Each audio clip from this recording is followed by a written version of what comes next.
রুদ্র যখন পুরোদমে মাস্টার্সের প্রস্তুতি নিচ্ছিল তখনই তার ফোনে মেসেজ এলো সে ভিসা পেয়েছে কানাডার।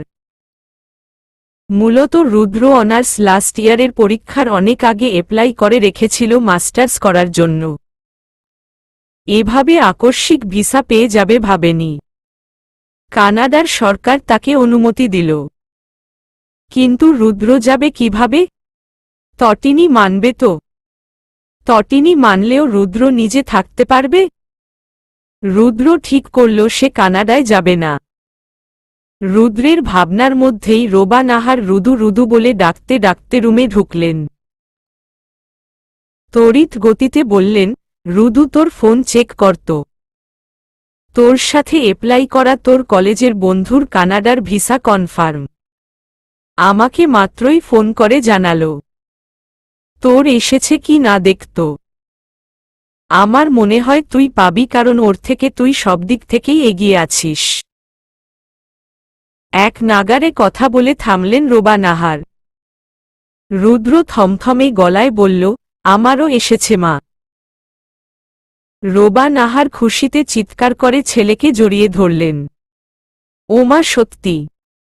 তুই নিজ থেকে বলিস কেন রুদু? আমার যে কি খুশি লাগছে। কানাডা কত সুন্দর দেশ জানিস? রুদ্র হাসার চেষ্টা করে বলল, আমি যদি না যাই কোনো প্রবলেম হবে মা? রোবা নাহারের হাসি হাসি মুখ চুপসে গেল। রুদ্র হেসে বলল, না মানে তোমাদের ছেড়ে যেতে ইচ্ছে করছে না মা। রোবা নাহার হেসে ছেলেকে জড়িয়ে ধরে বললেন, 2 বছরই তো রুদু।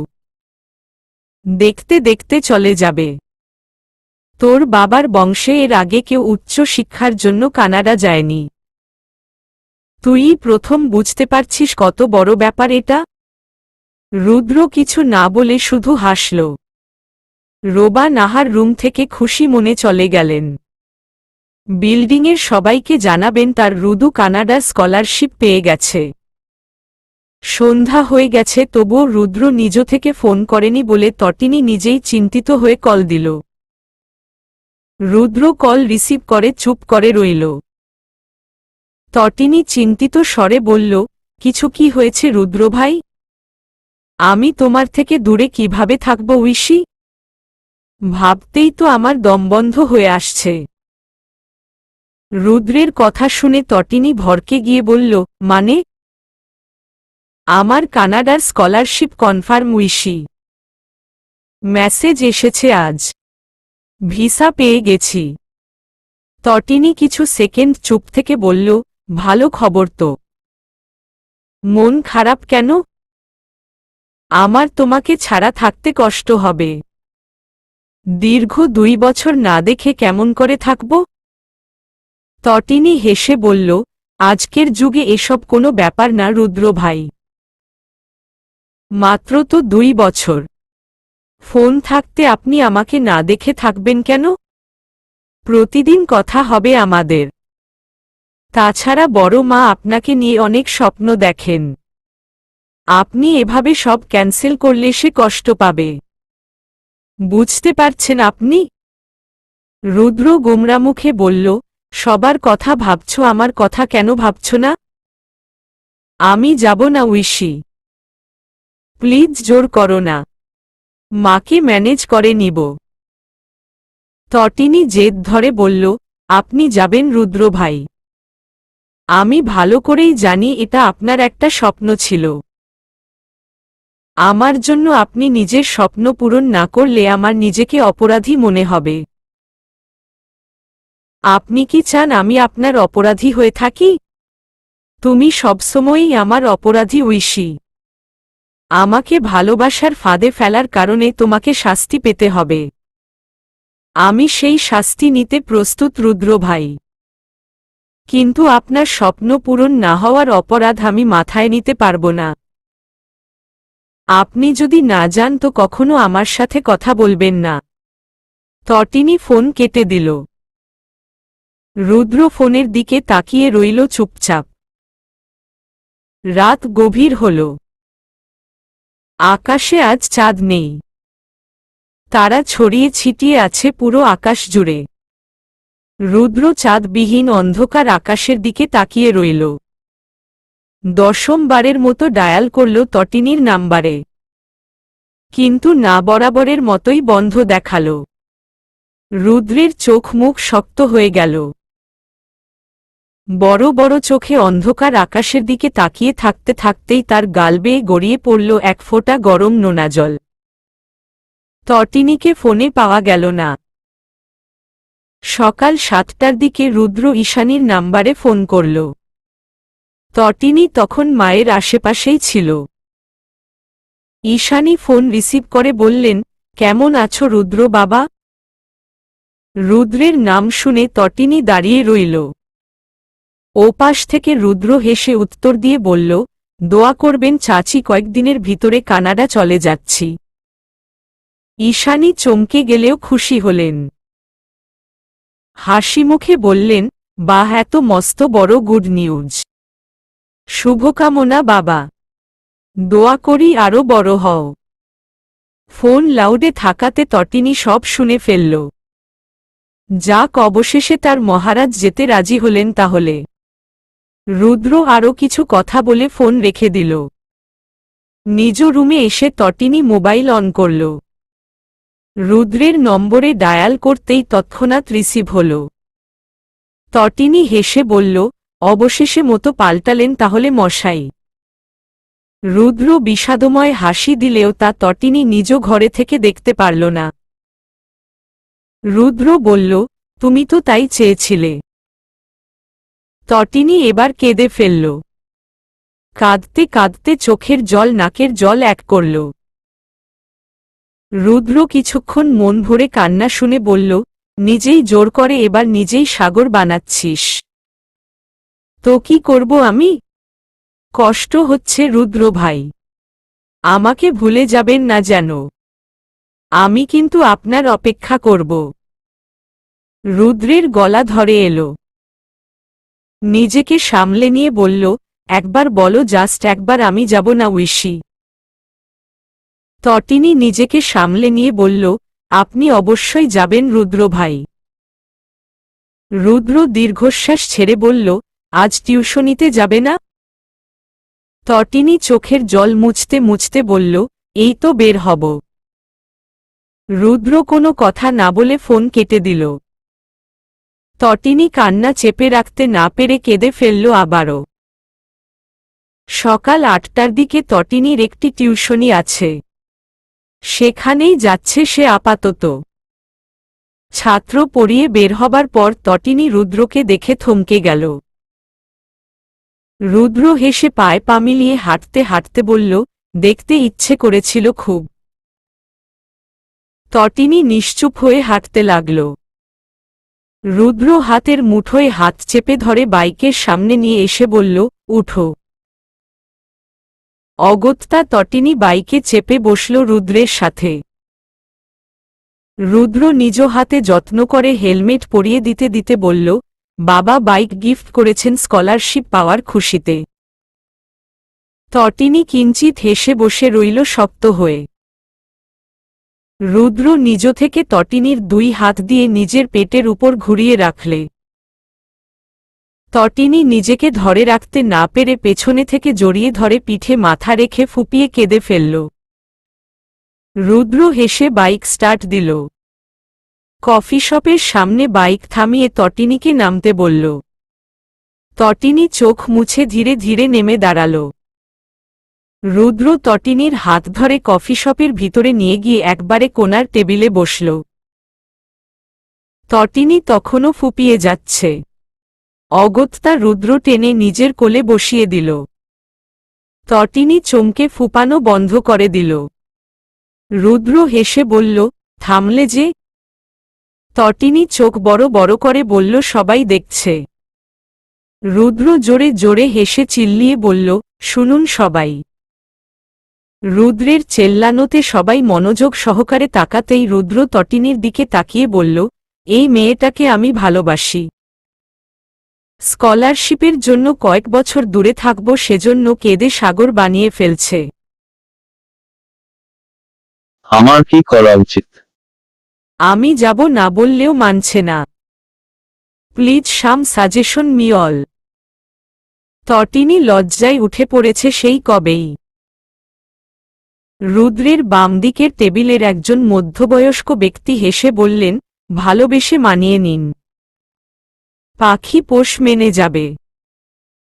এরকম বয়সে আমিও প্রেম করেছি। কত কি করে যে প্রেয়সীর মন রাখতাম। আজ সে আমার অর্ধাঙ্গিনী, আলহামদুলিল্লাহ। রুদ্র হেসে বলল, থ্যাঙ্কস টু দ্য সাজেশন। রুদ্রের মতিগতি না বুঝে তটিনী মুখ ঢেকে দাঁড়িয়ে রইল। রুদ্র আচমকা সবার সামনে কোলে তুলে হাঁটা দিল বাহিরে। তটিনী চমকানোর ও সময় পেল না। আশ্চর্যজনক চাহনিটা একসময় লজ্জায় রূপ নিল যখন রুদ্র কোলে করেই কফি শপের পাশের একটি পার্কে নিয়ে গেল। তটিনীকে বসিয়ে দিয়ে রুদ্র 1 সেকেন্ড সময় ব্যয় না করে জড়িয়ে ধরল। মাথায় হাত ভুলিয়ে দিতে দিতে বলল, এই দিকে কেউ আসবে না। আজ সারাদিন এভাবে জড়িয়ে রাখব। 2 বছরের জন্য তো দূরে চলে যাব, সেজন্য কিছুটা পুষিয়ে নিতে চেষ্টা করছি। তটিনীর চোখ বেয়ে সুখে অশ্রু গড়িয়ে পড়ল। রুদ্র চলে গেছে আজ 1.5 বছর। ভালোবাসার মানুষ দূরে থাকলেও একটুও ভালোবাসা কমেনি দুজনের কারো প্রতি। শরীরের দূরত্ব কি মনের দূরত্ব হয়? নিয়মিত ভিডিও কলে একে অপরকে দেখে তৃষ্ণা মিটিয়ে কিছুটা প্রেমময় বাক্য আলাপ করে চলে যাচ্ছে রুদ্র ও তটিনীর প্রেম। আর মাত্র কিছু মাস তারপরই রুদ্র ফিরে আসবে আপনজনদের কাছে। সেটার অপেক্ষা করে আছে সবাই। বিকাল 5টা। দুপুরের খাখা রোদ্দুর কমে গেছে অনেক আগে। টিউশনি শেষ করে বাসায় ফিরছে তটিনী। রাস্তা পারাপার হতে গিয়ে একটুর জন্য অ্যাক্সিডেন্ট করে বসত সে আজ। সতর্ক হয়ে তটিনী পথ চলে বাসায় আসল। মাকে প্রথমে বলতে না চাইলেও কথায় কথায় বলে ফেলল সে। ঈশানী রেগে গেলেন। চিল্লিয়ে রাগ ঝেড়ে বললেন, কোনোদিন তুই সতর্ক হবি? কতবার বলি একটু দেখে শুনে চলবি। কে শুনে আমার কথা? আমি তো আর কেউ না। তটিনী মায়ের অভিমান দেখে হেসে জড়িয়ে ধরল। স্বগতোক্তি করল, তুমিই তো আমার সব মা। সন্ধ্যার পর রুদ্র ফোন দিল। ভিডিও কল রিসিভ করে তটিনী পড়ার টেবিলে রেখে বই নিয়ে বসল। রুদ্র ওপাশ থেকে পর্যবেক্ষণ করল নিজের প্রেয়সীকে। সাদা টি শার্ট ও কালো প্লাজোতে তটিনীকে অন্যরকম লাগছে। রুদ্র মুগ্ধ হয়ে বলল, তুমি দিন দিন সুন্দরী হয়ে যাচ্ছ ঐশী। তটিনী পড়ার ফাঁকে উত্তর দিল, আপনি দিন দিন সাদা হনুমান হয়ে যাচ্ছেন রুদ্র ভাই। এমনিতেও সাদা বান্দর ছিলেন। রুদ্র অদ্ভুত চোখে তাকিয়ে বলল, আমি সাদা বান্দর ছিলাম? হ্যাঁ। এই সাদা বান্দরেরই তো প্রেমে পড়েছিলে শেষমেশ। আমি সাদা বান্দর হলে তুমি সাদা বান্দরের বউ। তটিনী চোখমুখ কুঁচকে বলল, একদম না। রুদ্র অবাক হয়ে বলল, তো কার? তটিনী লজ্জায় মাথা নিচু করে বলল, আপনার মায়ের মার বোনের বঞ্জির ছোট ছেলের বড় ভাইয়ের বউ। রুদ্র রেগে লাল হয়ে বলল, মশকরা করস? তটিনী দাঁত বের করে লম্বা একটা হাসি দিয়ে বলল, একদম না। রুদ্র রেগে ফোন কেটে দিল। তটিনী ফোন দিতে গেলেই দেখতে পেল ব্যাটারি লো। অর্থাৎ তার ফোনে চার্জ নেই। মোবাইল চার্জে দিয়ে তটিনী পড়তে মনোযোগ দিল। কানাডার ছাত্র হোস্টেলে যখন সবাই গভীর ঘুমে তলিয়ে তখন রুদ্র ফোন হাতে জেগে রইল। তার প্রেয়সী তাকে নিজে ফোন করবে সেটা সে জানে। কিন্তু আজ কেন করছে না সেটা ভাবতে গিয়েই বুঝতে পারে পাগলি অলসতা করে ফোন চার্জে দেয়নি। রুদ্র দীর্ঘশ্বাস ছেড়ে হেসে ফেলল। ভোর হয়ে আসবে কিছুক্ষণ পর। একটু না ঘুমালে চলবে না তার। রাত 10টার দিকে তটিনী ফোন চার্জ থেকে খুলে রুদ্রের নাম্বারে ডায়াল করল। তিনবারের সময় ওপাশ থেকে রুদ্র ঘুম ঘুম কণ্ঠে বলল, কি হইছে জান? তটিনী ভরকে গিয়ে বলল, কিছু না। রুদ্র চোখ কচলে বলল, ঘুম পাচ্ছে অনেক। আমি ঘুমাব, তুমি বরং আমাকে দেখো।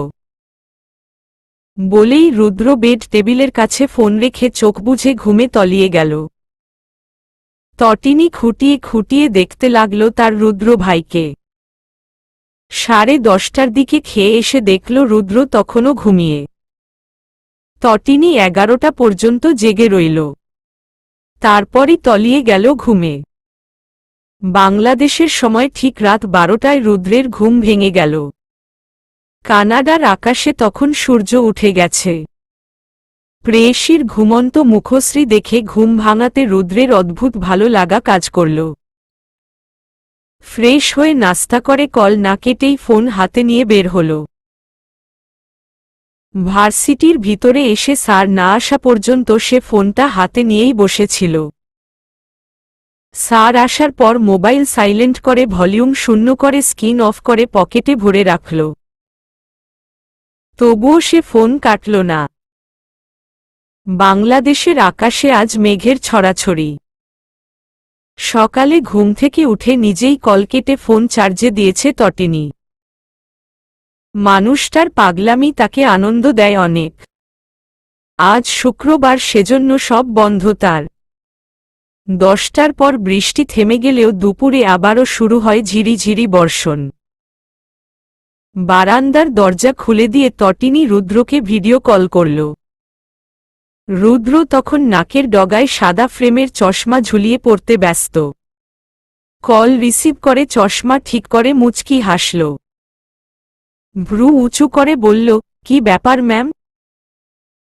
তটিনী ক্যামেরা ঘুরিয়ে বারান্দা দেখাল। রুদ্র হেসে বলল, বাহ, বৃষ্টি হচ্ছে।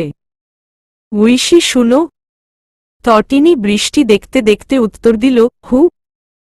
মেঘেরা যেমন পৃথিবীর প্রত্যেকটি পাতা প্রত্যঙ্গকে ছুঁয়ে যায় বারবার, ঠিক তেমনি করে আমি তোমার দেহের প্রতিটি ভাঁজ ছুঁয়ে দেখতে চাই। তটিনীর আওয়াজ না পেয়ে রুদ্র ফের বলল, তুমি শুনছ উইশি? ঘুরের মধ্যে থেকে বেরিয়ে এসে তটিনী লজ্জায় কথা বলতে পারল না। রুদ্র মন খারাপ করে বলল, তুমি বৃষ্টির সময়ে আমাকে কখনো কল দিবে না উইশি? তটিনী অবাক হয়ে বলল, কেন? মেঘেরা যেভাবে ভেসে যেতে যেতে সবকিছু ছুঁয়ে যায়, আমি তেমন করে তোমাকে ছুঁতে পারছি না। আমার আফসোস হয়। তুমি প্লিজ কল কাটো। তটিনী অবাক হতে গিয়ে হেসে ফেলল। রুদ্রকে দ্বিগুণ আফসোসে ভাসিয়ে দিয়ে ফোন বারান্দার দিকে তাক করে রেখে বারান্দায় হাত মেলে বৃষ্টিতে ভিজতে লাগল। রুদ্র চোখ বড় বড় করে তাকিয়ে রইল। এক গ্লাস পানি গলায় ঢেলে নিল তড়িৎ গতিতে। তটিনী তখন ভিজে টইটম্বুর। শরীরের প্রতিটি ভাঁজ স্পষ্ট হয়ে ফুটে উঠেছে মোবাইল স্ক্রিনে। রুদ্রের নাক কান দিয়ে ধোঁয়া বের হতে লাগল। বুকে চিনচিনে ব্যথা অনুভব করতে লাগল সে। তটিনী বৃষ্টিতে ভিজতে ভিজতে প্রশ্ন করল, আপনি বুকে হাত দিয়ে বসে আছেন কেন রুদ্র ভাই? রুদ্র বুকে হাত ঘষতে ঘষতে বলল, ও তুমি বুঝবে নামে। দিন দিন আমাকে নস্টালজিক বানিয়ে দিচ্ছ। তটিনী খিলখিল করে হেসে বলল, আমি একদমই ছোট নই গো। অনার্স থার্ড ইয়ার শেষের পথে। রুদ্র চোখ চেপে ধরে বলল, চেঞ্জ করে এসো, ঠান্ডা লেগে যাবে। তটিনী দুষ্টুমিতে মেতে উঠে বলল, আপনি তার আগে চোখ থেকে হাত সরান। আমাকে ভালো করে দেখুন, কারণ আমাকে দেখার অধিকার একমাত্র আপনারই। রুদ্র হাত সরিয়ে তটিনীর প্রতিটি দেহের ভাঁজে চোখ ভুলিয়ে নিল। পুরুষ মন তখন উত্তপ্ত অনেক। রুদ্র নিজেকে সামলে নিয়ে বলল, আর না উইশি, প্লিজ চেঞ্জ করো যান। আর তো কয়েক মাস এসে নেই, সব দূরত্ব মিটিয়ে দিব বউ। প্লিজ আমাকে পাগল করো না আর। তটিনী অবাক হয়ে বলল, আপনি আমার স্বামী। আপনার সাথে আমি যা ইচ্ছে তাই করতে পারি। এগুলো হলো আপনার শাস্তি। বউ ফেলে ভিনদেশে থাকার শাস্তি উপভোগ করুন। রুদ্র হেসে বলল, ভুল করতে ইচ্ছে করছে বউ। প্লিজ একটু সহানুভূতিশীল হও তোমার এই অদম স্বামীর প্রতি। তটিনী মুখ গুমরা করে বলল, বিয়ে করেছেন, তাই যা ইচ্ছে করতে পারেন। ভুল হবে না।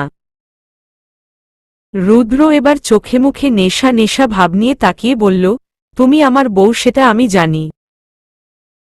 চাচি ও বাবা জানেন, আর কেউ জানে না ঐশী। আমি সবার সামনে তোমাকে স্বীকৃতি দিয়ে নিজের করব।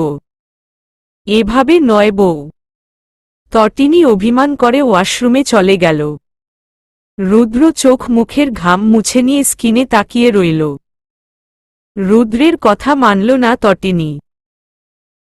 বক্ষ বিভাজনের উপর পাতলা ঝালঝাল কোমর পর্যন্ত একটি নাইটি পরে এসে দাঁড়াল ফোনের সামনে। রুদ্র নিজেকে আর সামলাতে পারল না। চোখের চশমা খুলে উড়িয়ে ফেলে দিয়ে বলল, এটা কি করলে জান? তটিনী রেগে বম হয়ে বলল, পুরনো হয়ে গেছি না? বিদেশি কোন সাদা বান্দরনির দিকে তাকাস? আমার দিকে না তাকিয়ে চোখ ঢেকে রাখিস। বুঝেছিস আমি কিছু বুঝি না? বউ রেখে অন্য নারীর দিকে ঢলে পড়ে বউকে পাত্তা দেস না। ব আকার লয়ের পুরুষ। তুই বাড়িতে আয়। তোর দেহ বিভাজন দেখা বের কর্মু। বলতে বলতে তটিনী ঝাড়ু নিয়ে দাঁড়াল ফোনের স্ক্রিনের সামনে। রুদ্র রোমান্টিকতা সরিয়ে দিয়ে হতবিহব্বল হয়ে তাকিয়ে রইল। তটিনী ফের গজগজ করতে করতে বলল, ফেসবুকে ফটো ছাড়স না? কেলাসমিট। বের কর্মু একবার দেশে আয়। রুদ্র নিজের চশমা খুঁজতে গিয়ে চেয়ার থেকে ঠাস করে পড়ে গেল। তটিনী হায় হায় করে বলল, ঝাড়ুর বাড়ি খাওয়ার আগে তুমি মরতে পারো না গো প্রাণের স্বামী। না, আমি হলাম রুদ্র ইরফান। আমার বউ তটিনী ইফফাত ঐশীর একমাত্র জামাই। আজ আমার ও ঐশীর বিয়ে। আমি লাল শেরওয়ানিতে নিজেকে আবৃত করেছি আমার রানীকে আমার ঘরে নিয়ে আসার জন্য। কিছুক্ষণ পরই আমি বের হব বরযাত্রী নিয়ে।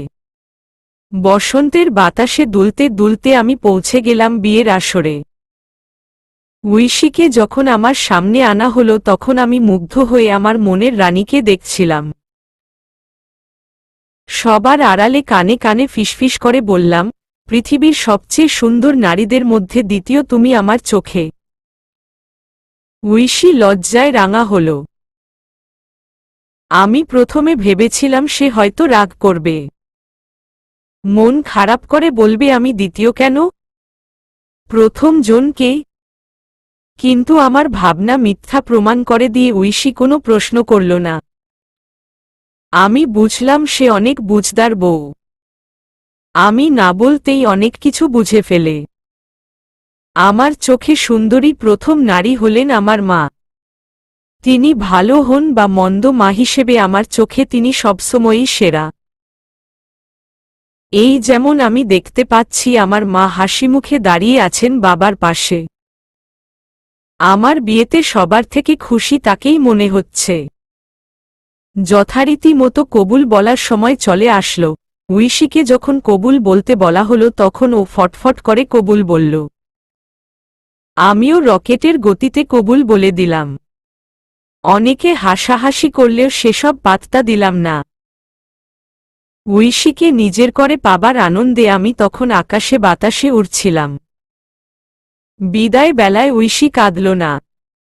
সবাই অবাক, মেয়ে কাঁদে না কেন? ঐশী কাঁদল না তো কি হইছে? আমি ওর পরিবর্তে কাঁদতে চেষ্টা করলাম এবং অবশেষে সফলও হলাম।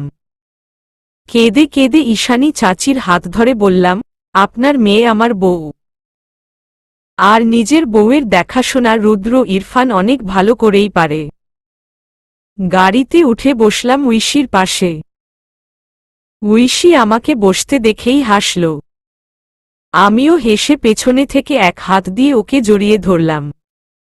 বাসায় পৌঁছানোর পর আমার মহারানীকে বরণ করে ঘরে তোলা হল। সবকিছু পেরিয়ে তারপর এলো বাসর রাত। আমি সবকিছু থেকে মুক্তি নিয়ে বাসর ঘরে প্রবেশ করলাম। বন্ধুরা দুষ্টুমি করে হাতে ধরিয়ে দিয়েছে একটি অতি গোপন প্যাকেট। সেটা যথাস্থানে রেখে আমি ঐশীকে জড়িয়ে ধরলাম। ঐশী লজ্জায় বাকবাকুম করতে করতে বলল, অনেক দিনের সাধনার পর আমরা আজকের একটি দিন পেয়েছি।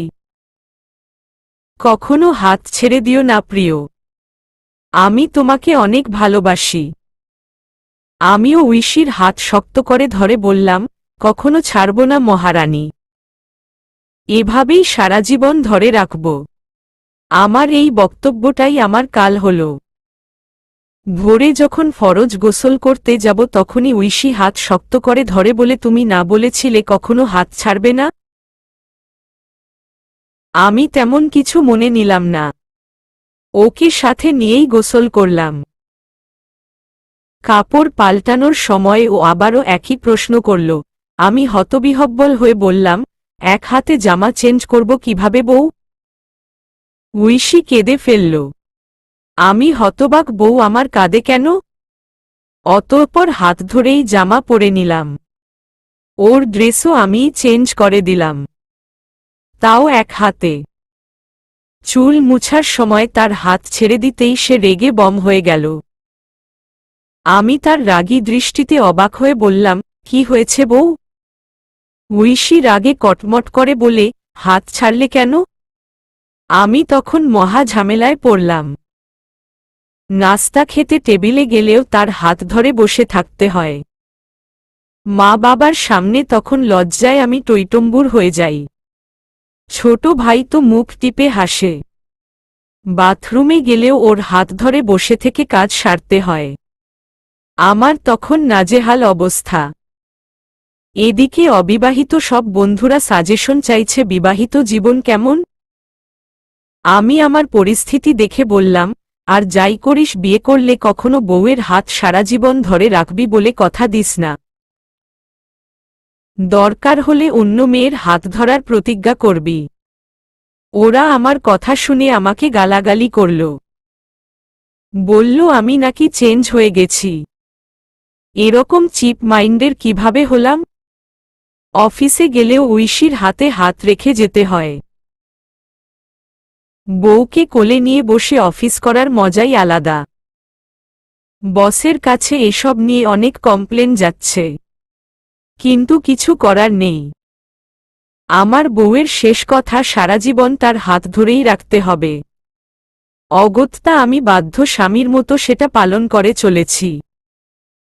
অফিস থেকে ফিরে যথারীতি আমরা ফ্রেশ হয়ে খেয়ে যখন ঘুমাতে গেলাম তখন আমার সুরসুরি শুরু হল। বউকে আদর করার জন্য যেই না হাত ছেড়ে দিতে চেয়েছি অমনি বউ রেগে বম হয়ে বলল, খবরদার হাত ছাড়বে না বলে দিচ্ছি। আমার তখন কাঁদো কাঁদো অবস্থা। এভাবে কি আদর করা যায়? সেটা বউকে বলতেই বউ আরও ক্ষেপে গেল। আমাকে লাথি মেরে খাট থেকে ফেলে দিতেই আমি একটা চিৎকার করলাম। ঘুম থেকে লাফ দিয়ে উঠে বসল রুদ্র। ঘেমে শরীর একাকার তার। এমন ভয়ঙ্কর স্বপ্ন দেখে রুদ্রের গলা শুকিয়ে গেল। বেড সাইড টেবিল থেকে পানি ভর্তি গ্লাস নিয়ে ঢকঢক করে পান করল। কিছুটা স্বস্তি অনুভব করতেই তার মনে পড়ে গেল ঐশীর সেই রণচণ্ডী রূপের কথা। রুদ্র তৎক্ষণাৎ কল করল ঐশীর নাম্বারে। ঘুমাতে যাওয়ার প্রস্তুতি নিচ্ছিল তটিনী। রুদ্রের ভিডিও কল দেখে তৎক্ষণাৎ রিসিভ করল। রুদ্র স্বপ্নের মতো করে বলল, পৃথিবীর সবচেয়ে সুন্দর নারীদের মধ্যে দ্বিতীয় তুমি আমার চোখে। তটিনীর ঘুম উড়ে গেল। দুপুরের মতো রণচণ্ডী রূপ ধারণ করল মুহূর্তের মধ্যেই। রাগে কেঁপে কেঁপে বলল, কি বললি? রুদ্র হেসে ফের বলল, পৃথিবীর সবচেয়ে সুন্দর নারীদের মধ্যে দ্বিতীয় তুমি আমার চোখে। তটিনী চোখ দিয়ে ভস্ম করে দিতে দিতে বলল, প্রথম জন কি তোর ওই সাদা বান্দরনি? যেটার লগে ফেসবুকে পিক আপলোড করছিলি? রুদ্র হতভম্ব হয়ে বলল, ওটা আমার কেউ হয় না ঐশী, জাস্ট এ ক্লাসমেট বউ। Try true please. তটিনী সেটা শুনে ভ্রু কুঁচকে বলল, তাই নাকি? রুদ্র মাথা নেড়ে ঠোঁট উল্টে বলল, হু।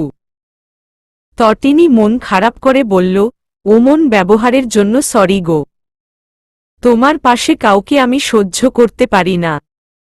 আজ থেকে এসব সাদা বান্দরনি থেকে দূরে থাকবে কেমন? রুদ্র ফিডার খাওয়া বাচ্চাদের মতো মাথা নাড়িয়ে বলল, আচ্ছা। তটিনী আবেগে কেঁদে ফেলল, বলল, আমার হাত কখনো ছেড়ে দিও না গো। তুমি আমার হাত ছাড়লে আমি নিঃস্ব হয়ে যাব। রুদ্র ভয়ঙ্কর চমকে গেল। আমতা আমতা করে বলল, মানে? তটিনী নাক মুছতে মুছতে বলল, আমাকে কখনো ছেড়ে যেও না। যে হাত তুমি ধরেছ সে হাত কখনো ছাড়বে না, কথা দাও। রুদ্র ভয় পেয়ে বলল, আমি তোমার হাত এখনই ছেড়ে দিচ্ছি। দরকার নেই তোমার হাত ধরে রাখার। সরি, আমি তোমাকে সারা জীবন হাত ধরে রাখার প্রতিজ্ঞা করতে পারছি না। আমার দিনে একবার হলেও ওয়াশরুমে যেতে হয়। তোমার হাত ধরে বসে থাকা সম্ভব নয়। কাভি নেহি। তটিনী হতভম্ব হয়ে কথা বলতে ভুলে গেল। রুদ্র ফের মিনমিন করে বলল, তাছাড়া আমাদের বিশেষ বিশেষ রাতেও আমি তোমার হাত ধরে থাকতে পারব না। না ছাড়লে করব কি করে? তটিনীর আবেগ জানালা দিয়ে পালিয়ে গেল। চোখে মুখে তীব্র আগুন নিয়ে ঝাড়ু খুঁজে বের করল। রুদ্র হেসে বলল, ঝাড়ু হাতে নিলেও কাজ হবে না, আমি তোমার হাত ধরে থাকার প্রতিজ্ঞা করব না সুন্দরী। দীর্ঘ 2 বছর পর রুদ্র নিজের দেশের মাটিতে পা রাখল। আন্তর্জাতিক শাহজালাল বিমানবন্দরে অবস্থান করছে সে। খুঁজে চলেছে আপন মানুষদের। রুদ্র যখন এদিক ওদিক তাকিয়ে কাউকে খুঁজছিল তখনই কেউ দৌড়ে এসে হামলে পড়ে রুদ্রের বুকে। অবাক হয়ে রুদ্র কিছু বলার আগেই কানে এলে চিরপরিচিত রমণীর কান্নার স্বর। রুদ্র হেসে নিজেও শক্ত করে জড়িয়ে ধরল। রুদ্র হাসতে হাসতে কেঁদে ফেলল। প্রেয়সীর চুলের ভাঁজে ঠোঁট স্পর্শ করে ফের শক্ত করে বক্ষে চেপে ধরল। তটিনী চোখে জল নিয়ে হাসল। নিজের হাতের ফুলটি রুদ্রের হাতে দিল। রুদ্র হেসে এক হাতে জড়িয়ে ধরে নিজের ব্যাগপত্র নিয়ে যেতে লাগল সামনের দিকে। এয়ারপোর্টের বাহিরে এসে তটিনীকে ছাড়ল না রুদ্র, বরং নিজের মায়ের সামনে গিয়ে দাঁড়াল। তটিনী লজ্জায় লাল হচ্ছিল তখন। রোবা নাহার আজই জেনেছেন নিজের ছেলের বিয়ে সম্পর্কে। রুদ্র মাকে জড়িয়ে ধরল। রোবা নাহার সব ভুলে কেঁদে ফেললেন। রুদ্র একে একে বাবা ভাইকে জড়িয়ে ধরল। সবার শেষে নিজের শাশুড়িকে গিয়ে সালাম করল। তুরফানকে কাঁধে তুলে নিয়ে আদর করল। অবশেষে গাড়িতে উঠে রওনা দিল নিজ গৃহে। তটিনীরা যেতে চাইছিল না, কিন্তু রোবা নাহার জোর করে নিয়ে আসলেন। আগে সম্পর্ক যেমনই হোক, মেয়েটা তার ছেলের বউ। তটিনী গাড়িতে রুদ্রের পাশে বসল। রুদ্র এক হাত দিয়ে জড়িয়ে রাখল নিজের সাথে। তটিনী লজ্জায় মাথা তুলে তাকাতে পারলে না। এক হাত স্বামীর বক্ষে রেখে মাথা নিচু করে রইল। রুদ্র বাহিরের দিকে তাকিয়ে মনপ্রাণ ভরে নিঃশ্বাস নিতে লাগল। নিজের দেশের হাওয়া গায়ে মাখিয়ে নিতে নিতে তটিনীর এক হাত নিজ হাতের মুঠোয় নিয়ে চুমু খেল। তটিনী ফিসফিস করে বলল, একটু তো সবুর করুন। রুদ্র চোখ রাঙিয়ে বলল, কোনো সবুর টবুর করতে পারব না। 2 বছর পর বউকে কাছে পেয়েছি। আমি ভেবে রেখেছি 1 মাস দরজা জানালা বন্ধ করে রাখব। তটিনী হতভম্ব হয়ে বলল, আপনি তো আগে এমন নির্লজ্জ ছিলেন না। বিদেশের হাওয়া গায়ে লাগিয়ে চরম নির্লজ্জ হয়ে গেছেন। রুদ্র হেসে নাক টিপে দিয়ে বলল, আমি তোমার ক্ষেত্রে সবসময়ই এমন। শুধু আগে প্রেমিকা ছিলে বলে দেখাইনি, এখন বউ, তাই সবই দেখাতে পারি। তটিনীর কান দিয়ে ধোঁয়া বের হতে লাগল। তন্মধ্যে রুদ্র তটিনীর একটি হাত নিজের স্পর্শকাতর স্থানে চেপে ধরল। তটিনী চমকে উঠে চোখ বড় বড় করে ফেলল। রুদ্র দাঁতে দাঁত চেপে বলল, সবকিছুর হিসাব নিব। সময় অসময়ে আমাকে নানানভাবে নিজের দিকে ধাক্কা মেরেছ। দূরে ছিলাম বলে দাঁতে দাঁত চেপে সহ্য করেছি। এবার তোমার সহ্য করার পালা বউ। প্রস্তুত থাকো। তটিনী লজ্জায় মনে হলো অজ্ঞান হয়ে যাবে। রুদ্র হাত ছেড়ে দিয়ে তটিনীকে নিজের সাথে চেপে ধরল। বলা যায় একমতো কোলেই বসিয়ে দিল। তটিনী মনে মনে আল্লাহকে স্মরণ করল। ভাগ্যিস তাদের সাথে বড় কেউ নেই। তুরফান ও রাজগেইম খেলায় মগ্ন। রুদ্র তটিনীর বক্ষের দিকে রহস্যময় হেসে তাকাল। তটিনী থমথমে কণ্ঠে বলল, আপনি বিদেশি সাদা বান্দরদের মতো হয়ে গেছেন রুদ্র ভাই। না জানি আরও কি কি দেখা বাকি। রুদ্র বাঁকা হেসে বলল, তুমি চাইলে গাড়িতে বসেই সব কাঁপিয়ে দিতে পারি। তটিনীর গলা শুকিয়ে গেল। রুদ্র হেসে বলল, কেমন লাগে? অনেক জ্বালিয়েছ। আমি আজকের দিনটার অপেক্ষায় ছিলাম শুধু। ভার্জিন বউ দেশে রেখে গেছিলাম। এবার ননভার্জিন করার সময় এসেছে।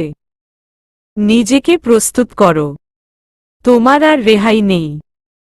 বাড়িতে পৌঁছে হাফ ছেড়ে বাঁচল তটিনী। কিন্তু তার জন্য অপেক্ষা করছিল আরও ভয়ঙ্কর কিছু। রুদ্রের বন্ধুরা রুদ্রের রুমে ফুল দিয়ে সাজিয়েছে। তটিনী বহুদিন পর জন্ম থেকে বড় হওয়া নিজের রুমে গেল। ঈশানীকে রোবা নাহার সম্মান দিয়ে কথা বলছেন।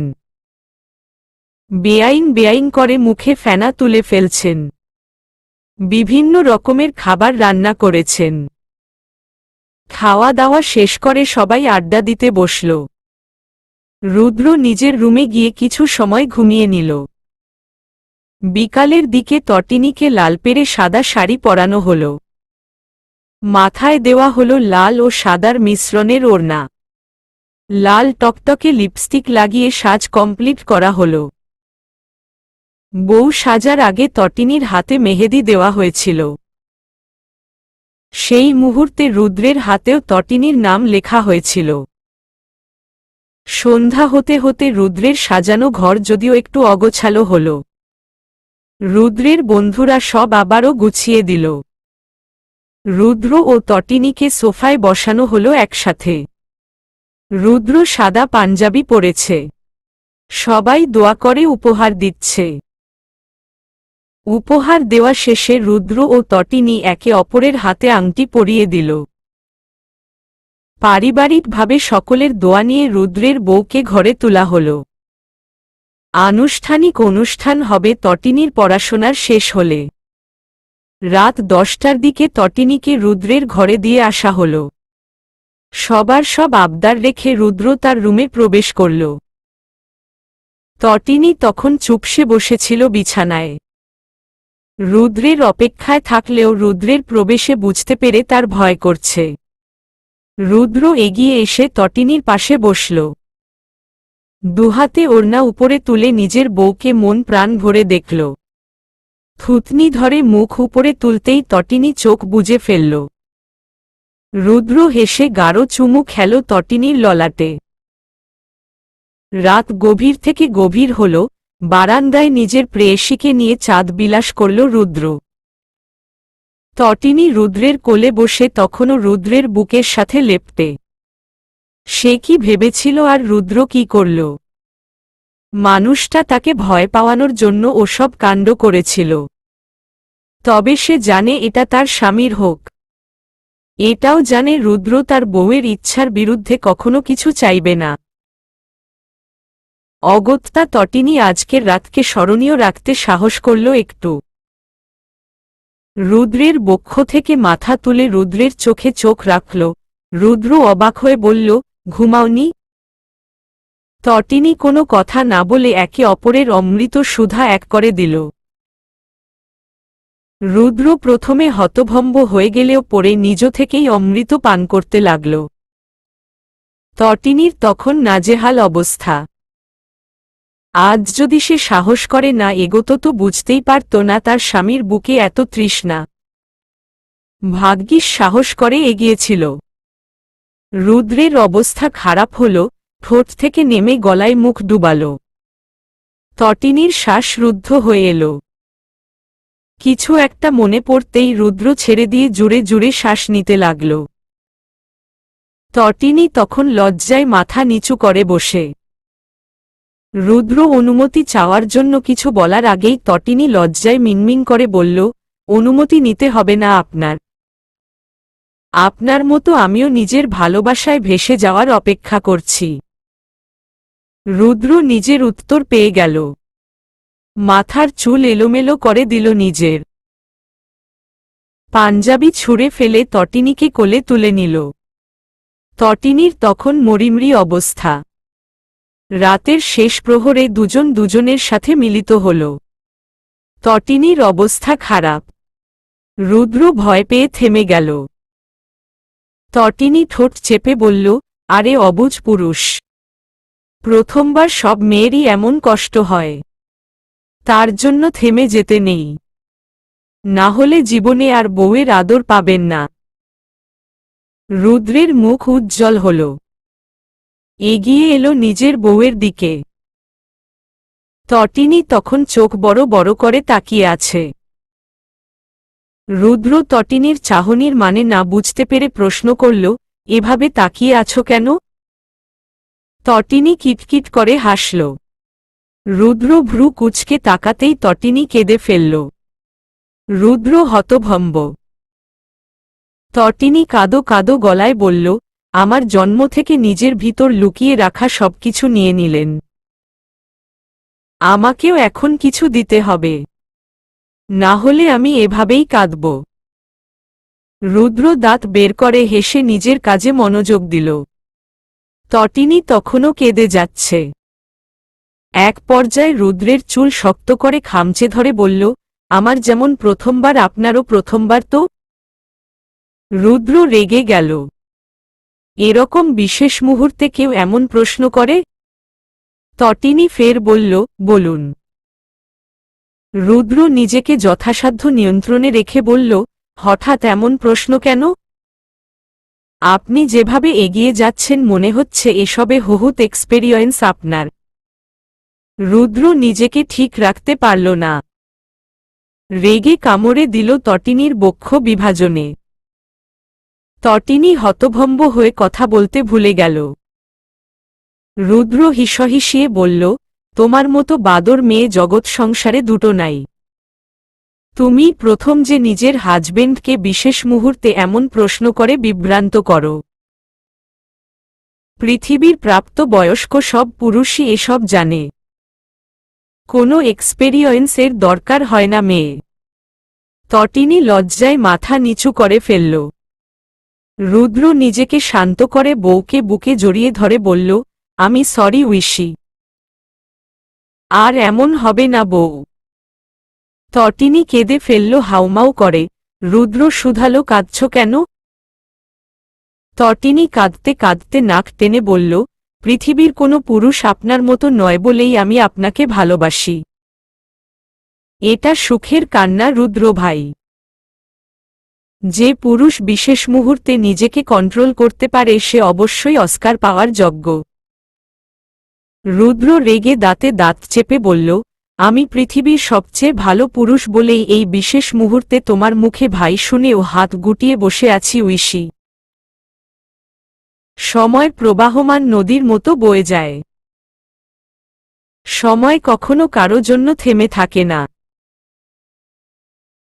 আকাশে বাতাসে বারবার এসে দুল খেয়ে যায় শীত, গ্রীষ্ম, বসন্ত ও হেমন্ত। শরৎকাল হল কাশফুলের সুবাসে ভরপুর কাল। কাশফুলের ছোঁয়া পেতে ছুটে চলে তরুণতরুণী থেকে শুরু করে বাচ্চারাও। তেমনি একটি শরৎকালে বাচ্চা কাচ্চা স্বামীসহ পরিবারের সবাইকে নিয়ে কাশফুলে ঘুরতে এলো তটিনী। আগের সেই অনার্স পড়ুয়া তটিনীর সাথে বর্তমানের তটিনীর বিস্তর ফারাক। বেগুনি রঙা জামদানি শাড়ি পরে রুদ্রের হাত ধরে হাঁটছে তটিনী কাশফুলের মধ্য দিয়ে। রুদ্রের পরনে বেগুনি পাঞ্জাবি। তটিনীর হাত ধরে হাঁটতে হাঁটতে বলল, এই শরীর নিয়ে আসা উচিত হয়নি ঐশী। তুমি দেখেছ কেমন ক্লান্ত হয়ে যাচ্ছ? তটিনী হেসে শুধালো, আপনি পাশে আছেন, এখন ক্লান্তিতে নুয়ে পড়লেও আপনি টেনে তুলবেন। যদি হাঁটতে না পারি তো কোলে নিয়ে হাঁটবেন। রুদ্র মুচকি হেসে হাতের মুঠো শক্ত করে বলল, কষ্ট হচ্ছে হাঁটতে? তটিনী নিজের উঁচু পেটে হাত রেখে বলল, একদম না। আমি তো বরং এনজয় করছি, আমাদের বাবু পেটে থেকেই কাশফুল ঘুরে ফেলছে। রুদ্র হেসে মাথায় টুকা দিয়ে বলল, পাগলি। রুদ্র ও তটিনীর আগে আগে ঐশ্বর্য ও ঐতিহ্য তাদের দাদা দাদু ও নানির হাত ধরে হেঁটে চলেছে। ঐশ্বর্য ও ঐতিহ্য হল রুদ্র ও তটিনীর দুই মাত্র সন্তান। ঐশ্বর্য হল ঐতিহ্যের 2 বছরের বড়। বর্তমানে তাদের বয়স 5 ও 3। 3 বারের মতো তটিনী আবারও মা হচ্ছে। তটিনী ও রুদ্রের পিছনে রাজ ও তুরফান। দুজনে বর্তমানে মেডিকেল স্টুডেন্ট। রাজ ও তুরফানের আগের মতো সেই শিশুসুলভ চেহারা নেই। শিশুসুলভ চেহারার পরিবর্তে দুজনের মুখে চাপ দাড়ি গোফে ভরে গেছে। দুজনই চোখে লাগার মতো সুদর্শন যুবক। ঐশ্বর্য নানির হাত ছেড়ে দৌড় দিল পিছনে। ঐশ্বর্যের দেখাদেখি রোবা নাহারের কোলে বসা ঐতিহ্য হাত বাড়িয়ে দেখালো সে বোনের পিছনে যেতে চায়। কোলে বসে লাফাতে লাগল। আদো আদো স্বরে ডাকতে লাগল, আপ্পি লে নাও। তাতু আমাকে নামাও, আমি তাব। ঐশ্বর্য থামল না, এক ছুটে রুদ্রের সামনে গিয়ে দাঁড়াল। রুদ্র অবাক হয়ে বলল, কি মা, দৌড়াচ্ছ কেন? ঐশ্বর্য বাবার হাত ধরে বলল, কোলে নাও। রুদ্র হেসে মেয়েকে কোলে নিল। আরেক হাতে স্ত্রীর হাত ধরে হাঁটতে লাগল। ঐতিহ্যের তখন কাদো কাদো অবস্থা। রোবা নাহার এক পাও আগাতে পারলেন না। ঈশানী মৃদু হেসে বললেন, দাদু ভাই আসো নানুর কোলে। ঐতিহ্য এ পর্যায়ে কেঁদেই ফেলল, হাত দিয়ে রুদ্রের দিকে দেখাল। ততক্ষণে রুদ্র এগিয়ে এসেছে। ছেলের কান্না দেখে জিজ্ঞেস করল, ঐতিহ্য কাঁদছে কেন মা? রোবা নাহার মুখে অসহায়ত্ব ফুটিয়ে বললেন, তোর ছেলে তোর কাছে যেতে চায় রুদু। ঐশ্বর্য তোর কোলে উঠেছে, এখন সেও উঠতে চায়, না হলে কান্না থামবে না। রুদ্র হতভম্ব হয়ে বলল, ঐতিহ্য বাবা কাঁদে না। বোন একটু পর নেমে যাবে, তখন বাবা তোমাকে কোলে নিব কেমন? ঐতিহ্য ঠোঁট ফুলিয়ে কেঁদে উঠল। তটিনী রুদ্রের হাত ছেড়ে নিজে এগিয়ে এসে ছেলেকে কোলে নিল। মাথায় হাত ভুলিয়ে বলল, কাঁদে না সোনা, দেখো মা তোমাকে কোলে নিয়েছি। ঐশ্বর্য কে আর নিব না। এ পর্যায়ে ঐতিহ্য থামল। কিন্তু বিপত্তি ঘটল তটিনীর হাঁটতে গিয়ে। উঁচু পেট নিয়ে সে নিজেই ঠিক করে হাঁটতে পারে না, তার উপর কোলে ঐতিহ্য। রুদ্র করুণ চোখে বউ বাচ্চাদের দিকে চাইল। ঐশ্বর্যকে কানে কানে বলল, সোনা মা আমার, তোমার মায়ের হাত ধরে হেঁটে হেঁটে চলো, বাবা ঐতিহ্যকে কোলে নেই এখন। তোমার মায়ের কষ্ট হচ্ছে সোনা। ঐশ্বর্য বুঝদার বাচ্চার মতো বাবার কথা শুনল। রুদ্র মেয়েকে নামিয়ে ছেলেকে কোলে নিতেই ঐতিহ্য জিহ্বা বের করে বোনকে ভেঙাল। রুদ্র হতবিহ্বল হয়ে এইটুকু ছেলের কাণ্ড দেখে বলল, একদম মায়ের মতো হয়েছে ছেলেটা। ঐশ্বর্যের হাত ধরে হেঁটে যাওয়া তটিনীর কানে চলে গেল কথাটি। রাগে অগ্নিশর্মা হয়ে কটমট করে তাকাল রুদ্রের দিকে। রুদ্র কিঞ্চিত হেসে বলল, ওভাবে তাকিও না, প্রেমে পড়ে যাব। তটিনী ঐশ্বর্যের হাত ধরে হনহন করে হাঁটা ধরতেই রুদ্র তড়িৎ গতিতে হাত চেপে ধরে একসাথে হাঁটতে লাগল। ঐতিহ্য বাবার কোলে থেকে আনন্দে হাত তালি দিচ্ছিল। সাদায় মায় জড়িয়ে ফুটে উঠেছে কাশফুল। চারিদিকে কাশফুল দেখে ঐতিহ্য খুশিতে চিৎকার করল। ঐশ্বর্যকে নিয়ে ছুটে ছুটে এদিক সেদিকে দেখাতে দেখাতে বলল, আপ্পি তুন্দর। রুদ্র বউ ও ছেলেমেয়েদের একের পর এক ছবি তুলতে লাগল। তুরফানের হাতে মোবাইল দিয়ে বলল তাদের ছবি তুলে দিতে। তুরফান ফটো তুলতে তুলতে রাজের কানে কানে বলল, বিয়ে কি জ্বালা বুঝতে পারছিস? রুদ্র ভাইকে দেখে আমার বিয়ে করার আশা শেষ হয়ে যাচ্ছে। ভাইয়ের ধৈর্য অনেক বলতে হবে। রাজ গর্বে ফুলে ফেপে বলল, আমার ভাইয়ের জন্য আমি গর্ভবতী। দেখতে হবে না কার ভাই? তুরফান শব্দ করে হেসে বলল, তাহলে তুইও একটা বাচ্চা ল্যান্ড করাবি বল। জাতি জানবে ভাইয়ের গর্বে গর্ভবতী হয়ে বাচ্চার বাবা হলেন রাজ ইরফান। রাজ রেগে গিয়ে বাহুতে ঘুষি মেরে বলল, চুপ কর খবিশ, ওটা ফান করে বলেছি আমি। কাশফুলে ক্যামেরাম্যানদের অভাব নেই। রুদ্র তাদের মধ্যে একজনকে বলল ফটো তুলে দিতে। একে একে সবাই ফটো তুলল। সবার ফটো তোলা শেষে আসলো একসাথে সবার ফ্যামিলি পিক তোলার খুশি। রুদ্র ঐতিহ্যকে কোলে তুলে তটিনীর হাত ধরে দাঁড়িয়েছে। ঐশ্বর্য তুরফানের কোলে দাঁত বের করে হেসে গলা জড়িয়ে আছে।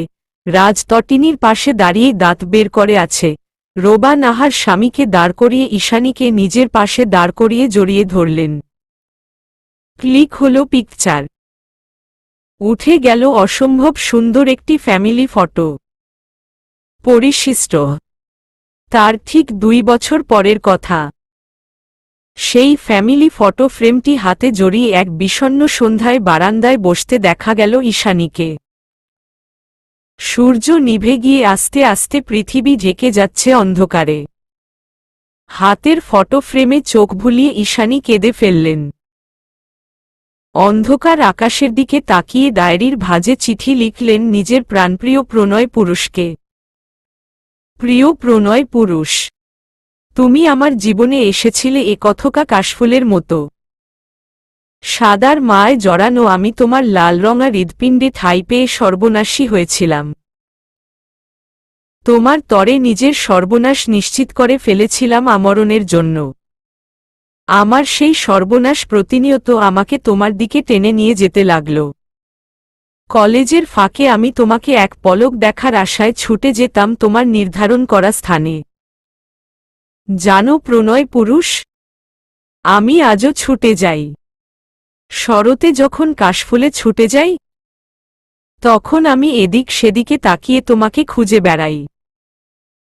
শীতে যখন ভারী ভারী জামাকাপড় শরীরে পরিধান করি তখন আমি তোমায় ভেবে শরীরে জড়িয়ে রাখি সেই ভারী বস্ত্রসমূহ।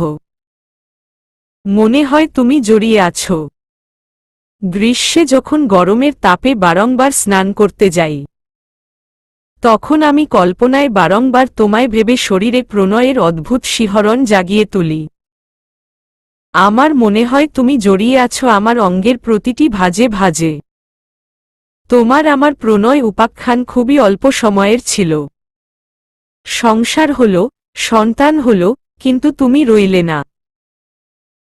আমাদের এই উপাখ্যানে তুমি না থাকলেও আমি তোমাকে কল্পনায় রেখে দিয়েছি। এই যে ফটো ফ্রেমটা, আমি আমার পাশে তোমাকে ভেবে কল্পনা করে তোমার দিকে তাকিয়ে আছি। দেখো দেখো আমার চোখ তোমার দিকে হেসে তাকিয়ে আছে। তুরফান তখন নিজের রুম থেকে চিৎকার করে ডাকল, মা।